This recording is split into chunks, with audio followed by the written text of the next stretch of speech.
Hello and welcome back to Modern Jubilees. Let's go through the Nostra Aetate. This document was really significant because it changed relationships between the Church, the Vatican, and the Jewish population. Before the Nostra Aetate, deicide was more common. The idea that Jews collectively, even today, thousands of years in the future, should be held accountable for the death of Jesus. This actually does not have a basis in the New Testament. The New Testament discusses a group of Jews being behind the death of Jesus and Jesus' crucifixion.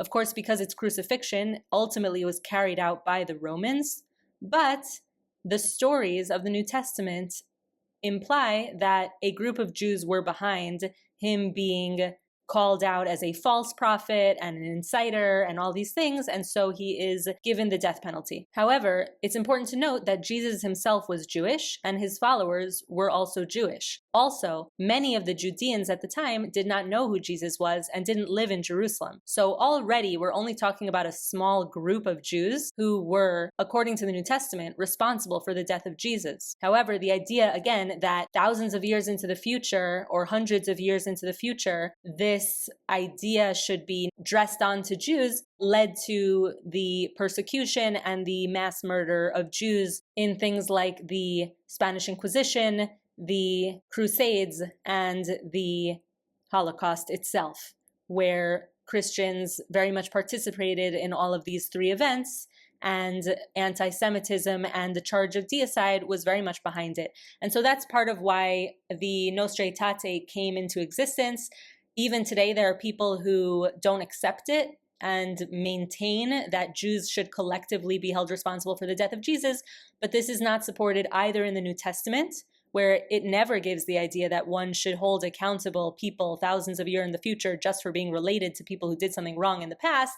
That's not a Christian idea, and it's certainly not reflected in the Old Testament or the Hebrew Bible, where in Exodus we have two quotes in which God is very clear that God remembers the iniquity of the fathers only until the third and fourth generation. On the other hand, God remembers good things for the 1,000th generation. And this is part of God's characteristics, how God is merciful and forgiving.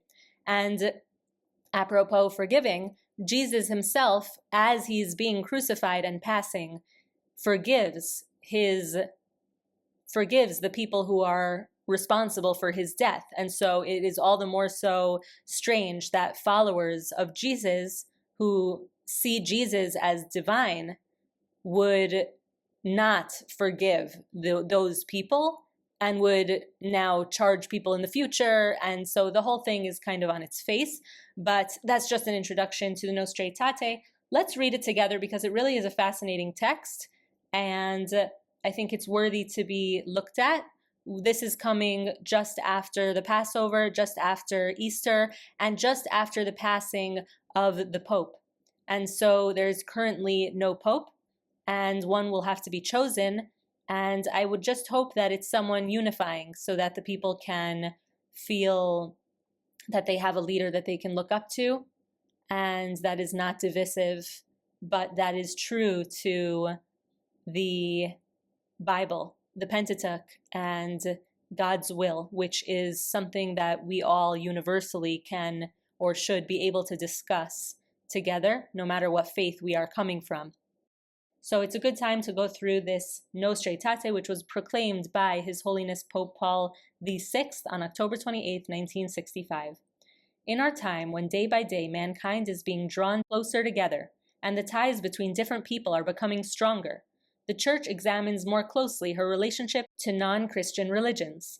In her task of promoting unity and love among men, indeed among nations, she considers above all in this declaration what men have in common and what draws them to fellowship. One is the community of all peoples, one their origin, for God made the whole human race to live over the face of the earth. One also is their final goal, God, His providence, His manifestations of goodness, His saving design extend to all men, until that time when the elect will be united in the holy city, the city ablaze with the glory of God, where the nations will walk in His light. Men expect from the various religions answers to the unsolved riddles of the human condition, which today, even as in former times, deeply stir the hearts of men.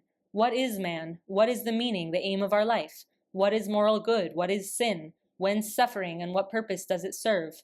Which is the road to true happiness? What are death, judgment, and retribution after death? What, finally, is that ultimate inexpressible mystery which encompasses our existence? Whence do we come, and where are we going? From ancient times down to the present, there is found among various peoples a certain perception of that hidden power which hovers over the course of things and over the events of human history.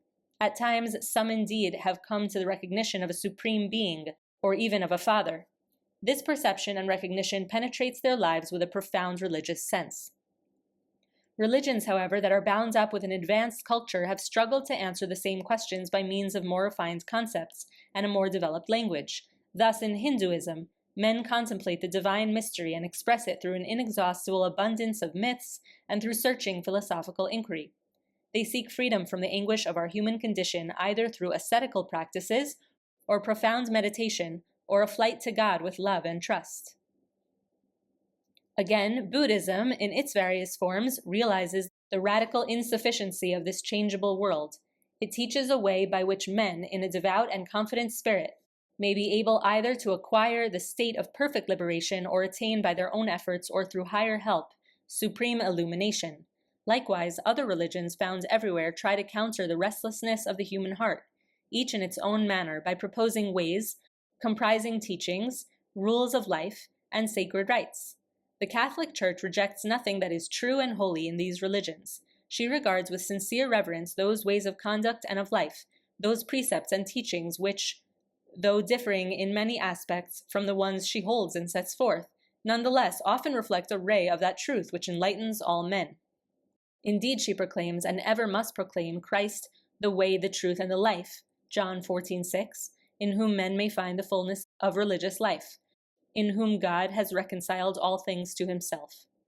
The Church, therefore, exhorts her sons that through dialogue and collaboration with the followers of other religions, carried out with prudence and love and in witness to the Christian faith and life, they recognize, preserve, and promote the good things, spiritual and moral, as well as the socio-cultural values found among these men. The Church regards with esteem also the Muslims.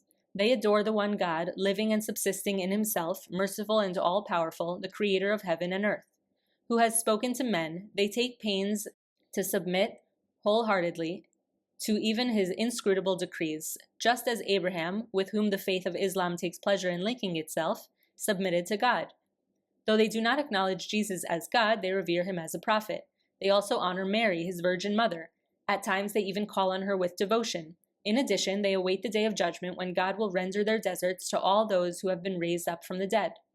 Finally, they value the moral life and worship God, especially through prayer, almsgiving, and fasting.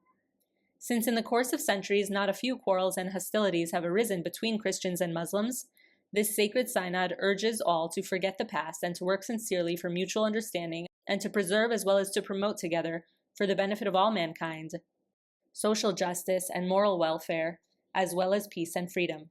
As the Sacred Synod searches into the mystery of the Church, it remembers the bond that spiritually ties the people of the New Covenant to Abraham's stock. Thus, the Church of Christ acknowledges that according to God's saving plan, the beginnings of her faith and her election are found already among the patriarchs, Moses, and the prophets. She professes that all who believe in Christ, Abraham's sons according to faith, are included in the same patriarch's call, and likewise that the salvation of the Church is mysteriously foreshadowed by the chosen people's exodus from the land of bondage. The Church, therefore, cannot forget that she received the revelation of the Old Testament through the people with whom God in his inexpressible mercy concluded the ancient covenant. Nor can she forget that she draws sustenance from the roots of that well-cultivated olive tree onto which have been grafted the wild shoots, the Gentiles. Indeed, the Church believes that by his cross, Christ, our peace, reconciled Jews and Gentiles, making both one in himself. The Church keeps ever in mind the words of the Apostle about his kinsmen. Theirs is the sonship and the glory and the covenants and the law and the worship and the promises. Theirs are the fathers, and from them is the Christ according to the flesh, Romans 9:4-5, the Son of the Virgin Mary. She also recalls that the apostles, the Church's mainstay and pillars, as well as most of the early disciples who proclaimed Christ's gospel to the world, sprang from the Jewish people. As Holy Scripture testifies, Jerusalem did not recognize the time of her visitation, nor did the Jews in large number accept the gospel. Indeed, not a few opposed its spreading. Nevertheless, God holds the Jews most dear for the sake of their fathers. He does not repent of the gifts he makes or of the calls he issues, such as the witness of the apostle. In company with the prophets and the same apostle, the church awaits that day, known to God alone, on which all peoples will address the Lord in a single voice and serve him shoulder to shoulder. Since the spiritual patrimony common to Christians and Jews is thus so great, this sacred synod wants to foster and recommend that mutual understanding and respect, which is the fruit, above all, of biblical and theological studies as well as of fraternal dialogues. Thus, the Jewish authorities and those who followed their lead pressed for the death of Christ. Still, what happened in his passion cannot be charged against all the Jews without distinction then alive, nor against the Jews of today. Although the church is the new people of God, the Jews should not be presented as rejected or accursed by God, as if this followed from the Holy Scriptures. All should see to it, then, that in catechetical work or in the preaching of the Word of God, they do not teach anything that does not conform to the truth of the gospel and the Spirit of Christ. Furthermore, in her rejection of every persecution against any man, the Church, mindful of the patrimony she shares with the Jews, and moved not by political reasons but by the gospel's spiritual love, decrees hatred, persecutions, displays of anti-Semitism directed against Jews at any time and by anyone.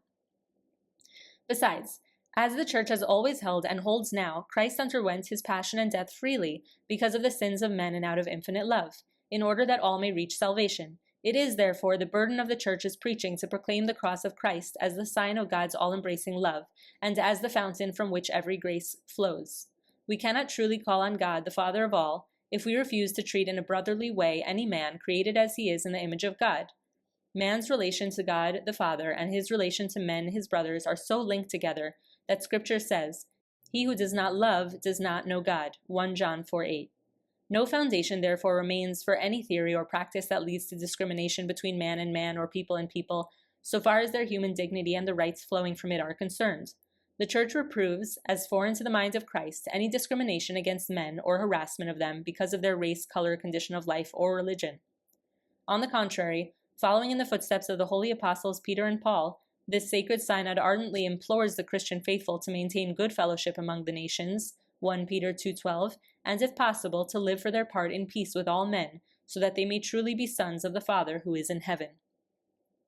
That's that for the Nostra Aetate. I have so much to say on this document, which on the one hand says don't discriminate, and on the other hand says things like that the church is the new people of God, but that the Jewish people are not rejected or accursed, which means they are added to the people of God in a way, which is fine and cool. Everyone has their place. God chooses us all for a reason, and each religion has come from its own source and reasoning and history, and those that bring monotheism to the world have ultimately had a great effect. So when I first read this, after hearing about it for so long, I was a little disappointed with what seemed like contradictions, but all that is secondary to what I've come to understand about this document, which is that, yes, I could go into the details about how the Testament and the covenant of the Hebrew Bible is eternal, and look at all the different places where God says this is an eternal covenant that will not end between me and you and your descendants forever, and to the 1,000th generation, remembering the goodness. But after seeing how many do not accept the Nostra Aetate and reject it, and think that deicide is really actually an important part of the faith, I, of course, need to stand behind this document, which talks about Jews last, and yet is coming to really say, please stop persecuting and massacring Jews in the name of Jesus, who was a Jew. And so ultimately, I think it's a great document. I was going to come on with a little bit more criticism of the text, because I think that there are places where it could be improved, but that's really not for me to say. It's from the 1960s, and seeing how people still fight against it today, I understand the significance of the text, and I appreciate it very, very much. The attempt that it makes to say that there is a place for other traditions and other faiths, and though it still believes that you have to be Catholic or Christian or accept Jesus, and of course that does not exactly go hand in hand with other faiths, especially if you're considering Jesus a god, it's still an improvement from where it was before, from where the Vatican was before, from where the church was before, where it was so accepted for people to just collectively blame and scapegoat Jewish people all over the world. And we see examples of mass murders and pogroms and holocausts against Jewish people from the Christians that stop in 1946, because in 1948, the Jewish people finally regained their homeland and established their own state in their ancestral homeland. And so today there aren't pogroms against Jews because Jews have the ability to flee to Israel in cases of dramatic persecution, which they did not have the ability to do in previous times when Jews were either banned from the Holy Land or there were very severe quotas on how many Jews were allowed in the Holy Land, and so on and so forth. All right, so we have gone through the Nostra Aetate together, and we have looked at it from both a critical lens and an appreciative lens. And right now, as there's no pope, we can all pray for the future of the church, for the future of the Christian population, those who are undergoing severe persecution and massacres at the hands of radical Islamists in places like Africa, and pray for them. And we should all do whatever we can to help these Christians. And God willing, there will be a new pope who has a great understanding of the importance of the Nostra Aetate, the importance of the peace that should come between the faiths, especially between Christianity and Judaism. That's what I would pray for the future of the Church and the Vatican, because we haven't seen the warmest relations, but this Nostra Aetate was definitely a step in the right direction to help the Church turn from its ways of persecuting Jews in many ways in the past. So I hope that this was helpful and that you enjoyed this video. Thank you so much for watching. Thank you so much for listening. This is Modern Jubilees, and we will see you next time.